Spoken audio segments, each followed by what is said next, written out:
Representatives of the Allied states of Ukraine arrived in Kyiv on the eve of Independence Day to participate in the third summit of the Crimea platform. Some visits can be called historical. For the first time in 22 years, the president of Portugal visited Ukraine. We condemn Russia's illegal actions and occupation of Crimea and Sevastopol. It is impossible to separate the issue of the occupation of Crimea from a full-scale invasion. Any attempt to do so only hinders the end of the war and the restoration of the territorial integrity of Ukraine. And this is the main task now both for Ukraine and for all other states. For Portugal too, even though we are far to the west, our border, the border of Portugal, is today the border of Ukraine.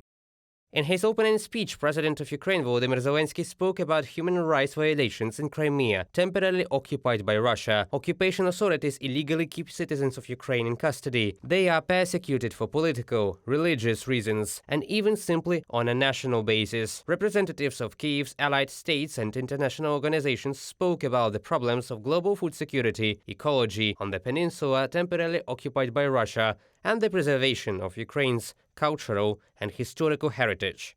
And the Prime Minister of Canada announced the introduction of new sanctions against Moscow. Canada wants to announce new sanctions against 29 Russian entities and a large number of individuals, including those related to the nuclear sphere. Canada will continue to stand shoulder to shoulder with Ukraine for as long as it takes. Glory to Ukraine. Justin Trudeau, Prime Minister of Canada. An important topic of discussion is the future of Crimea after the occupation. According to President Zelensky, contracts have already been signed with dozens of Western companies to restore the economy. They are ready to start work on the peninsula immediately after the territory is liberated from Russian invaders. And for this, it is necessary to ensure the security of the Crimea.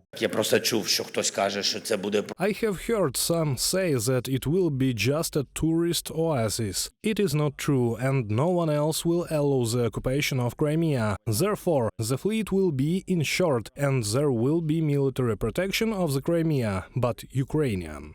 The Russian threat at sea must be neutralized. To end this, Kyiv is already working to create a new security alliance. And as for our partners, I'll be honest, I'm holding conversations and diplomats have been tasked with preparing an alliance in the security sphere. Not in defense of NATO, do not think this is together with the countries of the alliance, the countries of the Black Sea coast, so that we have a joint defense against Russian aggression on the Black and Azov coasts. I would say even more, the Azov, Black and Baltic spaces. The annual summit of the Crimea platform does not allow Moscow to consolidate the occupation of the peninsula as status quo in the world. There can be no trade around Crimea, since the peninsula is an integral part of Ukraine. Emina Japarova, First Deputy Minister of Foreign Affairs of Ukraine, emphasized. And most importantly, Ukraine itself will decide what should be the way of the occupation of Crimea. Reported by Pavlo Shtelmach, Danilo Kobza, UATV News.